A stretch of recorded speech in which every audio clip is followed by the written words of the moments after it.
All right, so.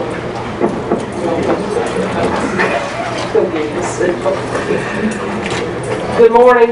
I'd like to call to order the September 3rd, 2014 Statesboro City Council meeting. I'm going to ask Councilman John Riggs to lead us in our invocation and pledge of allegiance. Lord, thank you for bringing us all here today. Thank you for the fellowship that you bring here for us. Thank you for our city, for our citizens, for our workers. We thank you for those abroad who are keeping us safe, and those here in town who are keeping us safe. And we ask that you be with the family of Michael Gatto in this tough time. In your name we pray. Amen. Amen. I pledge allegiance to the flag of the United States of America and to the republic for which it stands, one nation, under God, indivisible, with liberty and justice for all.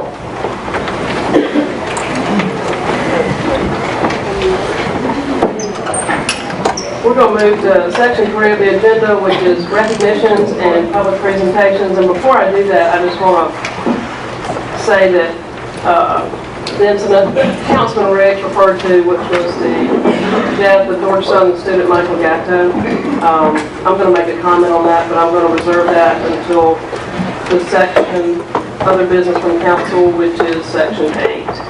So let's begin with retirement of some city employees, long-serving employees. I'm going to turn to City Manager Robert Cheshire to talk about Chip Godby, please.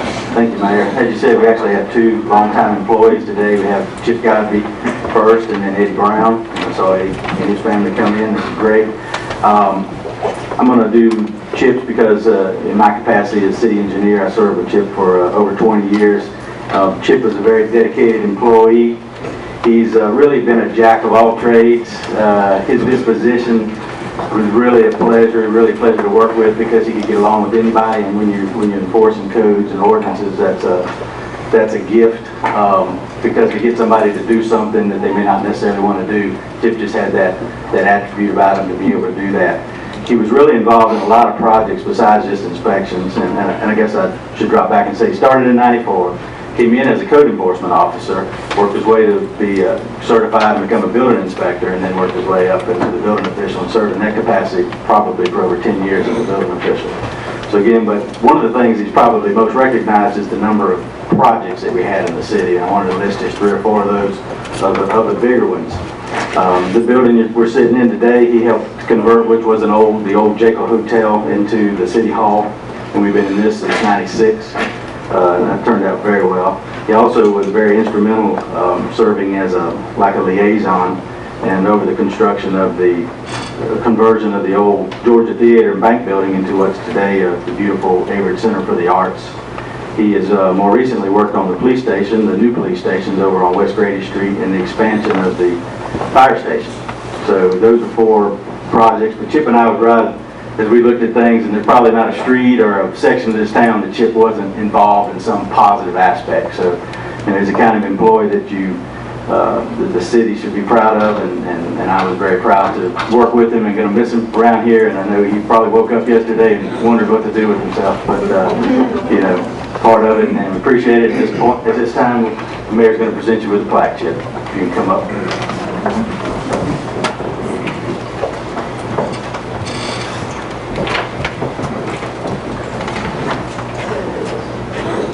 Y'all didn't know Chip's first name is Emery. Not a problem. We want to present this to Emery Chip Godby for 20 years of outstanding and dedicated service as building official, engineering department. Congratulations on your retirement. That's awesome.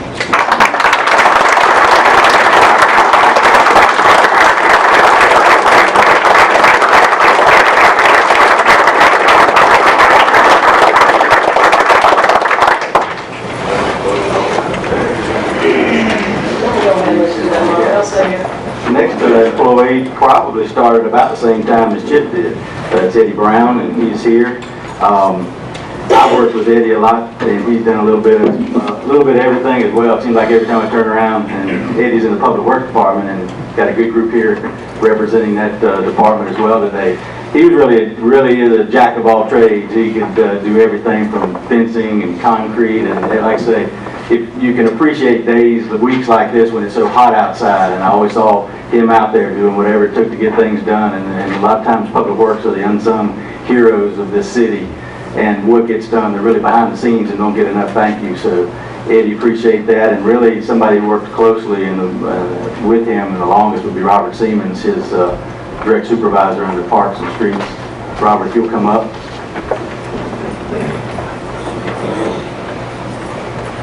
Mayor and Council, Robert Siemens, Streets, Parks and Recreation.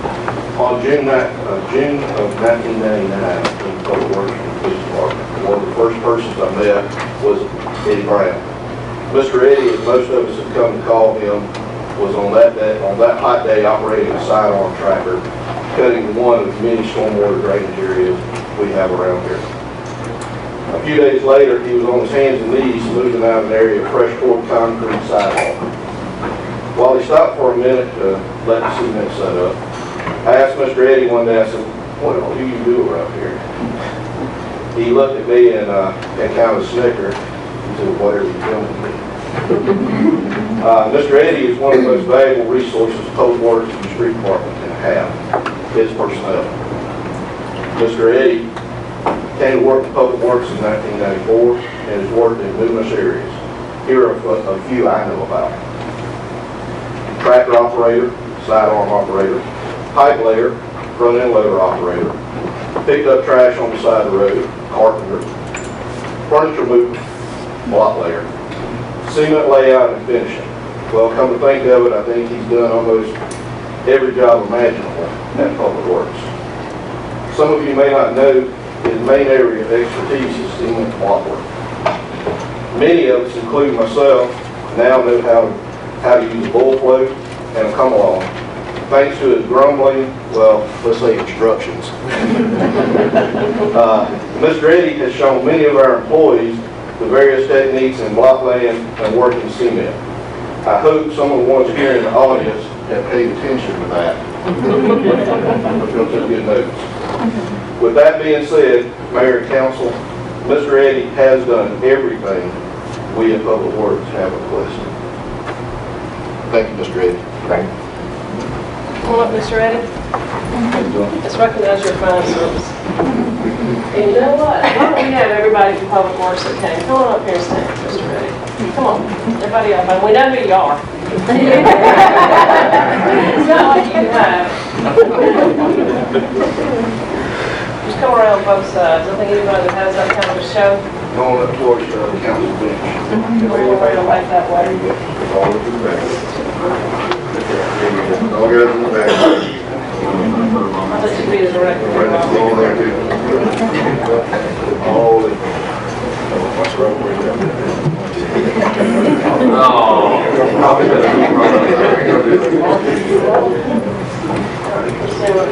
Wrong grade. Presented to Eddie L. Brown for 20 years of outstanding and dedicated service as equipment operator, Public Works Department, August 2014. Congratulations.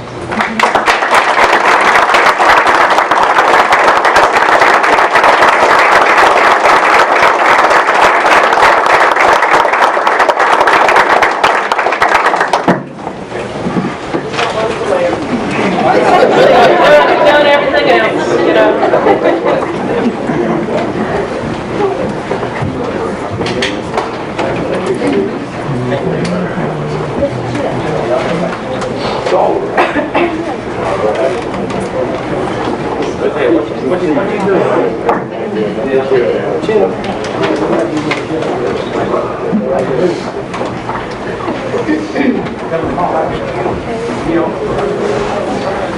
Okay, as Public Works gets back to work, we're going to go to section 3B, which is recognition of the Human Resources, Society of Human Resources Management, Georgia Human Resources Student of the Year. This is a big, big deal. Both of these are, and these folks have a lot to be proud of. So I'm going to ask our Human Resources Director, Jeff Grant, to step forward, please.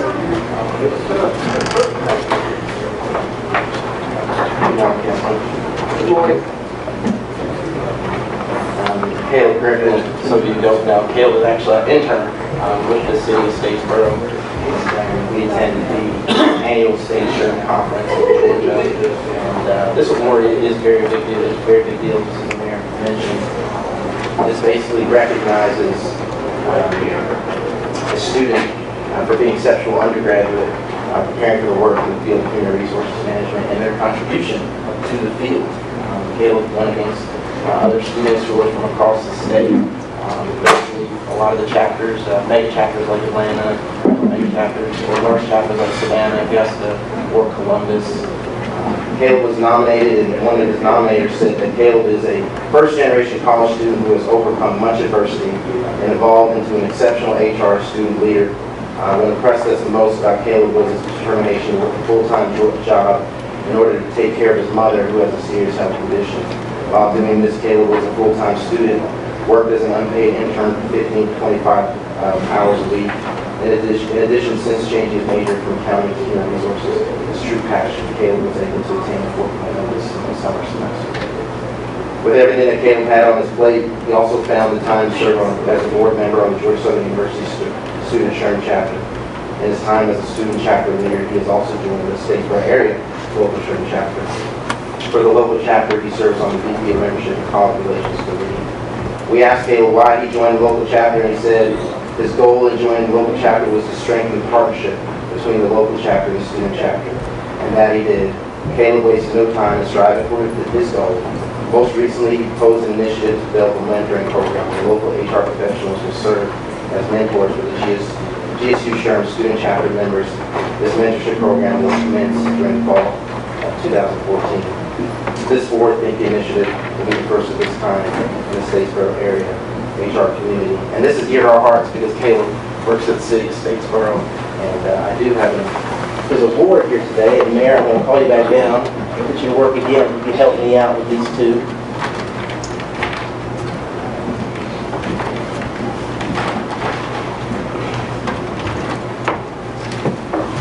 We are definitely proud of Caleb. Caleb will receive a $500 honorarium from the state chapter, as well as he'll be designated a mentor for him moving forward. So, without further ado, I'd like to call Caleb Griffin to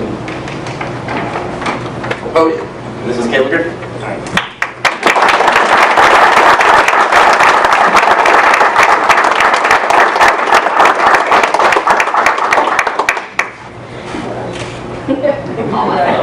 Congratulations, Caleb. That's a big deal. A real big deal.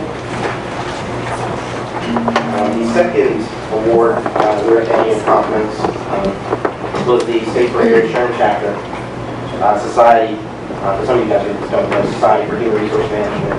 We're a recipient of the SHRM Georgia Chapter of the Year Best in Georgia Award, and this recognizes a chapter that has demonstrated excellence in execution of a project related to one of the core areas, and a core area which we had done was workforce readiness. Nominees serve as role models for the chapters and set standards. Others follow and apply their expertise to enhance chapter effectiveness and executing SHRM's mission to serve and advance the profession. For some of you guys who don't know who we are, in a nutshell, the Statesboro Area Society of Human Resource Management is a professional organization dedicated to the advancement of the human resources profession. We develop business leaders, and we also desire to be recognized as an authority whose voice is heard on the most pressing people management issues in Bullitt County and surrounding areas. In a nutshell, we're a HR professional group that represents all major employers in Bullitt County and surrounding areas that want to see our community thrive. These individuals, they sacrifice their time, they volunteer their time, they're not paid for this. We want to see our community continue to secure employment opportunities and see industry growth here, and that is why we do what we do. We figured that there's strength in numbers, so we got together this year and we said, you know what, our goal is to nurture relationships with local community partners which have an interest in workforce readiness. One of the partners we partnered with this year was the Board of Education to develop work-based learning opportunities for students that are attending Transition Learning Center, which is a center for students that have been removed from the traditional classroom experience due to behavioral problems. The desired outcomes of this initiative are that the opportunity will help these students gain greater understanding of how education can impact their future and employment opportunities, prepare these students for industry needs, and as well provide a venue for mentorship. The second initiative that was, the reason we received this award was our chapter reached out to Congressman John Barrow's office and indicated an interest in partnering with the Congressman to expand his existing job fair. Traditionally, his job fair is for military servicemen, but this year we proposed to him that he open it to local civil applicants, your constituents. This event was designed to provide a forum in which workforce stakeholders could discuss local industry needs and provide the unemployed and underemployed an opportunity at finding employment. The Congressman agreed to this, and the chapter was responsible for overseeing the job fair. The event took place Saturday, August 16, 2014 on the campus of Georgia Southern University, and Congressman Barrow and his staff expressed that this was the most successful job fair he has ever had, and this event was featured in the Statesboro Herald. The last initiative we had was the state of employment in Lincoln County. It was a panel discussion that the chapter held on campus at Georgia Southern University at the East Lane Conference Center. The event was designed to provide a forum in which workforce stakeholders could discuss the local industry needs, provide the unemployed and underemployed individuals with knowledge and resources to succeed in this arena. Over 100 individuals attended this event, engaged delegates from the regional workforce readiness, such as Fulton County Education, Georgia Southern University, Beachy Technical College, Statesboro Bullock Chamber of Commerce. This event was the first of its kind in the region, and the event was featured on the front page of the Statesboro Herald. We are a small chapter of about 50 people. We went up against chapters with mega chapters, like I said, Atlanta, Augusta, Henry County, Columbus, Savannah, and this is because individuals who've given up their time, who want to see our community thrive and grow, and we desire to be a voice that sits at the table and develop strategic partners in this area so that we can be a great community, and that's the whole desire. So, without further ado, I do want to acknowledge our chapter members. We have chapter members here today. I also want to acknowledge Demetrius Fine, who's actually the Workforce Readiness Director. He's actually Director of Employment at Georgia Southern University, and he is the, like I said, the Director of the Workforce Readiness Committee, and they're responsible for a lot of the initiatives that we put together. So, without further ado, I do have the award today, Mayor. And I want to call up all of the members, because this was not an individual effort. Everybody come up. A lot of our members could not make it here today, but some of them were able to. Chuck, good to see you. Good to see you, Chuck. Come on up. Come on. We're just going to take a picture with the mayor real quick. These are the ones that made it happen. So.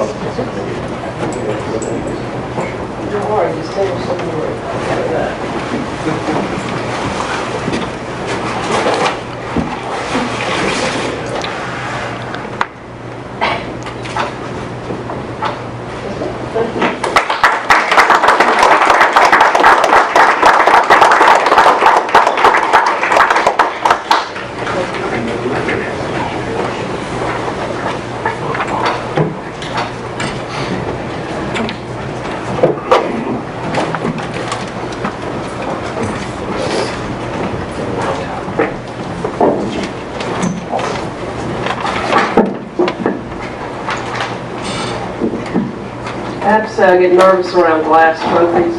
Years ago, I was in Robbie Franklin, the owner of Franklin Chevrolet Toyota's office, and he had just won the prestigious President's Award for Toyota. I mean, it's like the thing to win, and it was this beautiful glass thing, and I picked it up, and it was in two pieces and not glued together. So, when I picked it up off the floor, he had half of an award. And he was good-natured. He said, well, I'll win it again next year, ha-ha, and he did. So he actually had one that wasn't broken. And the second thing I want to say is, Larry, did you ask for time off to be here?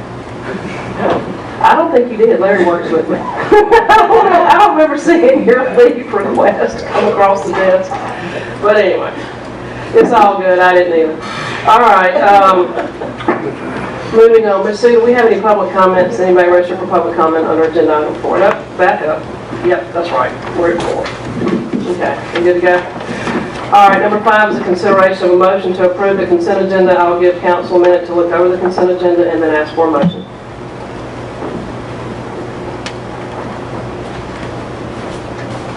I make a motion we approve the consent agenda. Second. Any discussion? All in favor, please state by saying aye. Aye. Opposed? Agenda item 6 is consideration of a motion to approve Resolution 2014-28, which is a resolution appointing Jeff Grant to the Board of Directors of the Statesboro Convention and Visitors Bureau. That seat was vacated when Mr. Parker left the service of the city. That is a seat which the city appoints. I am recommending that Jeff Grant, our Human Resources Director, be placed on the board of the Statesboro Convention and Visitors Bureau. Mr. Boyd, did you want to speak to that? I think you were in support of that when we discussed it. No, I think it's a great idea, and I think we need somebody from within the city itself, but who's not necessarily in charge of the budget to sit on that board. And Jeff has expressed his interest to participate, and the board members have said he'd be a great addition. Okay. Do I have a motion to approve Resolution 2014-28? So moved. Second. Any discussion? All in favor, please state by saying aye. Aye. Opposed? Motion passes. Agenda item 7, consideration of a motion to approve a sole source purchase to HD Supply in the amount of $80,500 for census water meters and transmitters. And are you discussing that, or is Robert Stevens discussing that? Okay, thank you. Thanks, Mayor. As you'd expect, from time to time, we obviously need to purchase water meters and transmitters. What this is, it's a sole source, but that's because we've standardized, and rightfully so, our meters, so that if we have to replace something, fix something, if we get the support, we're not out there with a lot of different parts and a lot of different products. And so it's definitely my recommendation that we make this purchase. The majority of these are going toward the new apartment complex that's on Record Lane. So it's just time to make that purchase. We do this on a regular basis, and this is not a change from anything you've seen in the past. Any questions from council? This is for 239 units plus 28 units. It's actually for 300 standard 5 extra 3/4 for both apartment complexes. It'll give us probably 30 to put it in the door. Very good. Okay. Any other questions? Do I have a motion? Motion to approve. Second. Any discussion? All in favor, please say by saying aye. Aye. Opposed? Motion passes. We move to section 8, which is other business from City Council. I would like to take this opportunity to make a statement regarding the tragic death of Georgia Southern student Michael Gatto this past week. I'd like to say that first and foremost, our hearts and prayers go out to the Gatto family. The Statesboro Police have been diligently working around the clock to investigate and conclude this case. I have had many calls and emails from parents, concerned citizens regarding this issue. And the question has been why the city did not immediately shut down Rudy's after this tragic incident. And I will state that our current ordinance does not allow us, first, to shut down a business, but second, without several steps going into place, including multiple violations, we can't just suspend an alcohol license. Our ordinance does not allow us to do that. As many of you know, we've been working on an overhaul of our alcohol ordinance to address certain issues and concerns. This happens to be one of them. And we're not there yet. The work that we've been doing, we were trying to get to a point where we can enact a new ordinance that will allow us to look at situations like this, and that will go into effect this coming July 1st, 2015. As you know, we've had work sessions regarding that. I'm going to make a suggestion to council today, not to vote on anything. I don't think that would be appropriate at this time, but I am going to suggest that we look at amending our current ordinance to incorporate some of the things that we discussed at the last work session, which we went through in pretty good detail. I asked City Attorney Alan Leaphart to look at the notes he took and the suggestions that were made as it involves amending the ordinance, or let me back up, not amending the current ordinance, just revamping the one we have into a new ordinance. And I said, please pull out those things that we talked about that had to do with public safety, such as the ability for 3 people within the city, if they determine there's a safety hazard within a restaurant/bar. We don't have a bar designation, but we'd have the ability to temporarily shut that down for 3 days pending a public hearing. That was one of the issues. Another one was, at what point in time do we need to have everything cleared out and cleaned up and everybody get home? And we kind of talked through that with people that had pouring licenses, alcohol licenses, as to what they thought was fair. So I asked Mr. Leapart to go ahead and come up with an amendment to our current ordinance based on the discussions that we had back at the last 2 hearings regarding the alcohol ordinance. And he's done that. What I'd like to do today is to hand that out to council members, whoever wants a copy of the proposed draft. It's something that we talk about and potentially vote on if there's some agreement at next city council meeting. Let me be perfectly clear. This is not something I'm asking anybody to vote on today. This is simply an amendment to our current ordinance based on the discussions that were had at 2 public hearings that we have held. The reason I think this is important is because there's a tremendous amount of concern in our community and outside of our community. And they're asking, what as a city can you do? And this would allow the city in future cases to have some teeth that they would be able to do something, which we currently do not have. I've also been asked, why don't you go to Superior Court and do what happened with Platinum, in Primetime? And that I can't speak to directly because I wasn't involved with that. But I am going to ask City Attorney Alvin Leapart to distinguish between this situation and what happened with those 2, because that is a question that has been asked several times and I think we need to answer. It's 2 very, 3 different situations. I think there's more than one answer to that question. There are the facts that surrounded the closure of Platinum Lounge. If you recall that litigation,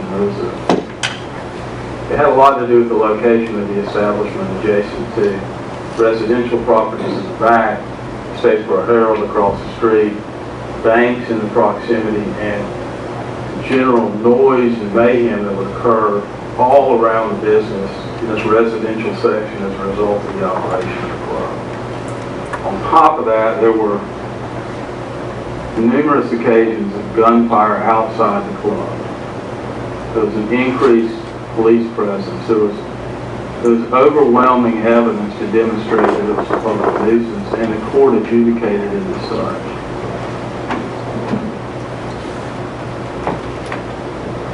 If you look at the Primetime case, that case evolved differently, and you have to pay close attention to the distinctions in the cases.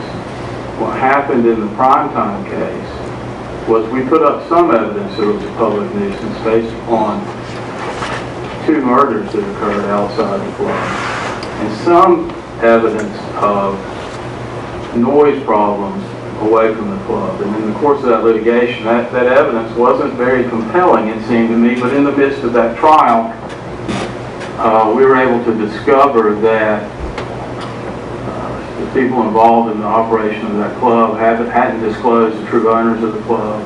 They perjured themselves in the midst of that trial. And we took that evidence, we halted the hearing and took that evidence to this city council to revoke that license based upon the fraudulent application, the failure to disclose the true owners of all the people who had an interest in that club. And that was the basis of the revocation of that license. That's one thing to consider. I think the facts of the Rudy's case are more similar to the Primetime case. And I think you'd have a harder time going to the court and getting, on the facts, getting it declared a public nuisance. just on that one incident, and they can be done. The other, what lawyers sort of talk about is the intangible reasons for not going to Superior Court at this point, is that what we had to tell the court when we went there, for the Superior Court to exercise its equitable powers, which are rarely exercised, you have to show the court that you have no remedy of law. You have to go to the court and say, there's a manifest injustice taking place, and we don't have the tools to deal with it. So we had to tell the court when we went there that our ordinance wasn't sufficient to deal with this problem. That we couldn't manage it ourselves and we needed the court's help. And I think the court expects us to clean up our own house. And if we were to go back there, I'm not sure we would get the reception we did the first time. So there are two reasons. I think there are evidentiary reasons, and I think the perception by the court will not be as hospitable this time.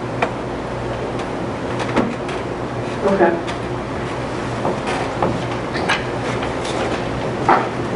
Like I said, I have several copies of what I asked Mr. Leapart to do, which was to basically incorporate into an amendment the things that have been discussed in both hearings. This amendment will allow for the emergency temporary suspension of an alcohol license pending a public hearing, and will progress through City Council at our next meeting. Whether it will be voted on or not will be the determination of City Council at that point. Again, I think it's fair to say that the City of Statesboro and those sitting up here are concerned with the safety of all of our citizens, both students and residents. That is our utmost concern. Does anybody else have any other business under council, from council? Okay. Robert, any business from city manager? Just a few items. First of all, we had an emergency purchase at the wastewater treatment plant this past week. We had to purchase 5 ballasts to replace 5 existing ballasts, and those are in the disinfection portion of the treatment. It was something that we really didn't have an option to do. The total amount, I think, was in the $44,000 range. Under our purchasing policy, I have the authority to do that on an emergency basis, which I felt this was. If we had not done this and done it the way we did, we could have been out of compliance with the Environmental Protection Division.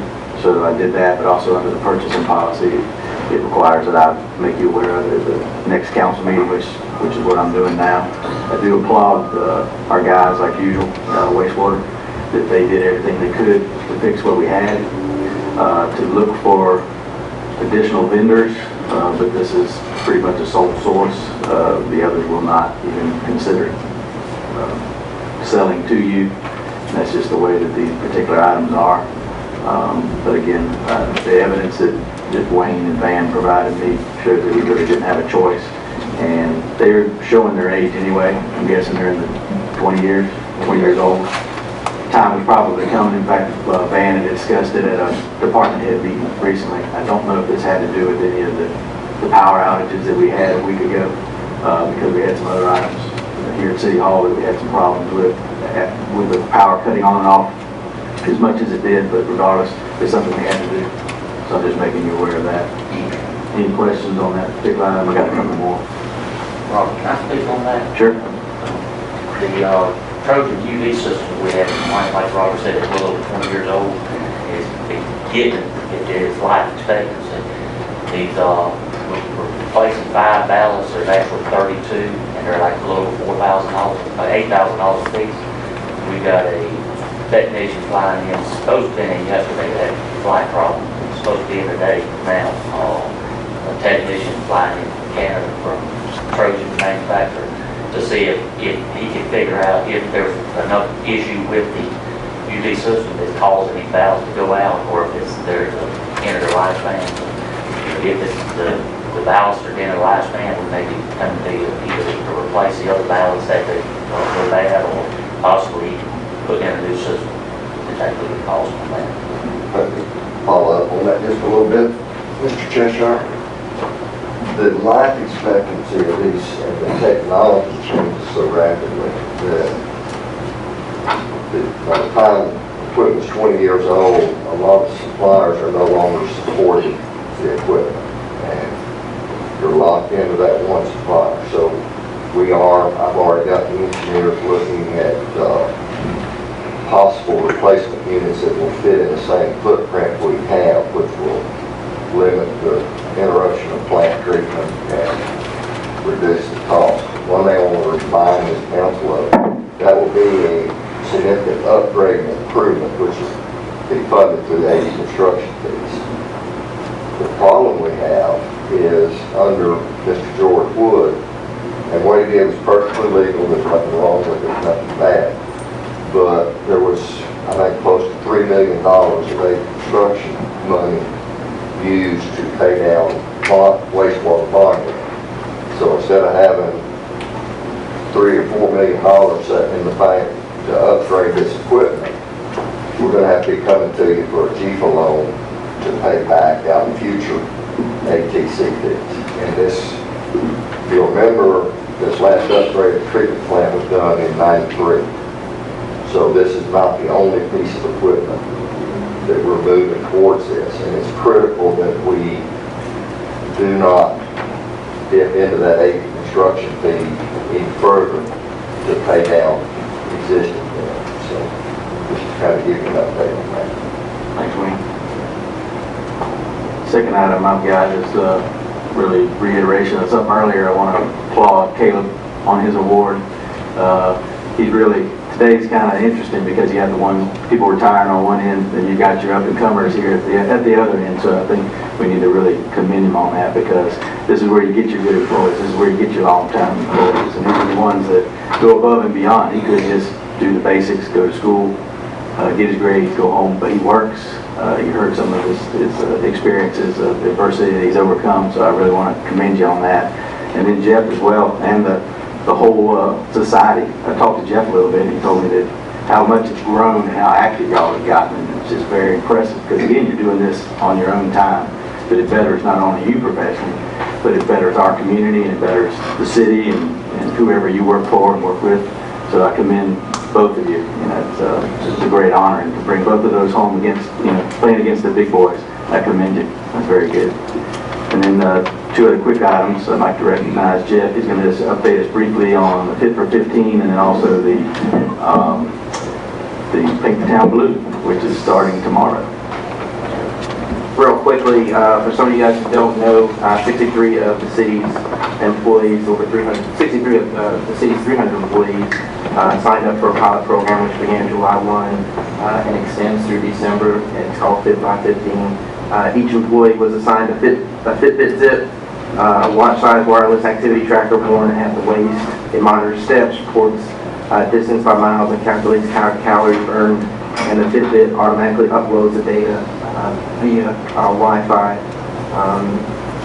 Just to give some notable recognition to Stephen Gravely. He's with the police department, and he was #1 in August. He was acknowledged probably I think a week or two ago. He is at 1.3 million steps, which is just crazy. So he is way out in the league, but so the PD is definitely out in front. The other notable I do want to recognize is from the city clerk department, Teresa Skinner, and she was our top female last month, and she's at 779,519 steps. She's currently in 4th place, and I do want to recognize one more gentleman, which is our council member. It's been a close race between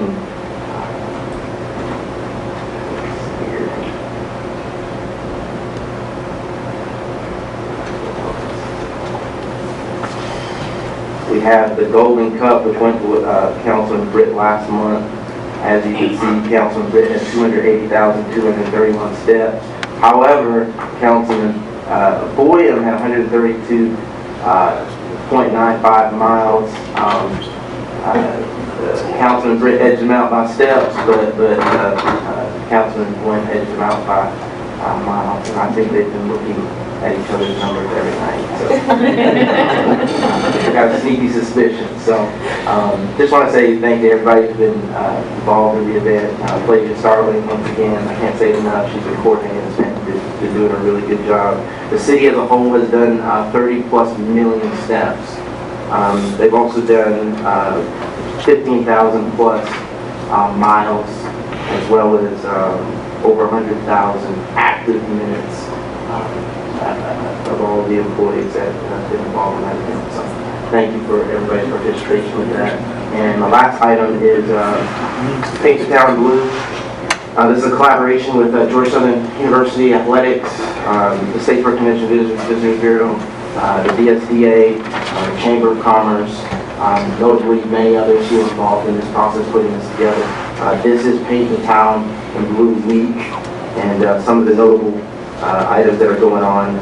Today is the inaugural kickoff of balloon launch, which took place at Julia P. Bryant Elementary School. And tomorrow on campus there's going to be a True Blue block party from 12 to 2.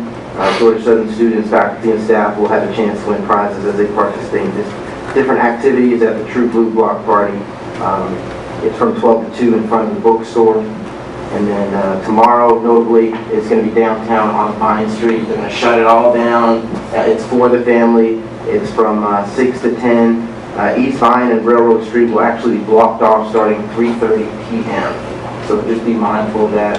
And City of Statesboro and Georgia Southern Athletics will provide True Blue fans with an opportunity to enjoy tailgate, live music, multiple vendors, arts and crafts for Junior Eagles, traditional game day, football cheers led by Georgia Southern cheerleaders and Gus, Coach Fritz, our mayor, notables that will be there. Vendors will be set up. The band will take the stage. Activities will be in, like I said, around 6.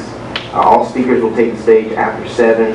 And Mayor Jan Moore, President Brooks Keel, head football coach Willie Fritz, and athletic director Tom Kleinlott will be at that event. So look forward to seeing everybody participating.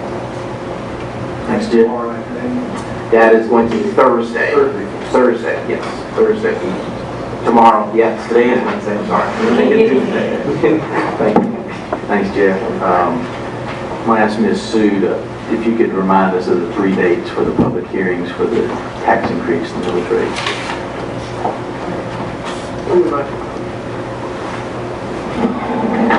It would be September the 9th at 12 o'clock noon, and then that same day would be at 6 o'clock p.m. here in the council chambers, and then the last one would be on the 16th, which is our next council meeting, would be at 4:30 here in the council chambers. Thanks, Sue. And I wanted to thank Al Hackle for the article in the paper about the Fitbit. It was very good, and I think that program is going really well. And then the last thing I've got is Cindy West, our finance director, is just going to brief you on the upcoming work sessions having to do with the budget. We're starting earlier this year, trying to get everybody get out ahead of it. And then we're only into the FY 2015 budget by 2 months. But this year we would like to change the format of our budget preparation. And what I'm asking is for a work session, either the morning meeting in October or the second meeting in October, where we would have presentations by the SBA, the Arts Council, and the Convention Visitors Bureau, where they can do some presentations on what they have done in the past, and also their future goals and what part they would like to see them happen. So if you will let me know if we can, and if we need to vote the next council meeting in September, we'll be thinking which would be better. And I'm thinking anywhere from maybe 15 minutes for each presentation. We might also, you should have your year-end information potentially by then. It will be unaudited, but I will have some year-end numbers. Yeah, so we can give you some preliminary numbers on how it came out last year. So, I guess. So, well, let me ask you this, Robert, real quick. So, what I'm hearing you say then is that our budget process will begin, hopefully, in October. That's right. Okay. So we should be well along the way by January. Yes. Okay. We're actually hoping to have as many of our commission every month with some different items, goals that our departments have, goals that the mayor and council have. Go ahead and put some budget assumptions in place so that when we get to the budget workshop, we have already laid out and come to you with what y'all have actually asked us to do. Okay. Instead of we come, we work, and then go back and figure out these numbers. We feel like it'll be easier for you to digest a little bit at a time versus all of it in a couple of days. And like have input ahead of time. Yes.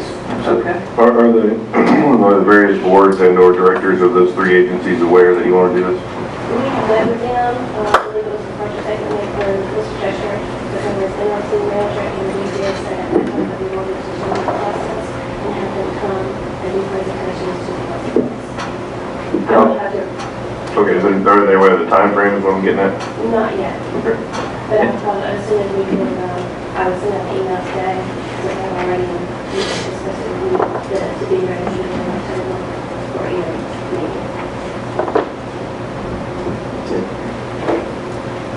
Do we have anybody that's registered for a public comment, Ms. Sick? Okay, in that case, can I have a motion to adjourn? So moved. Second. All in favor? Aye. Meeting adjourned.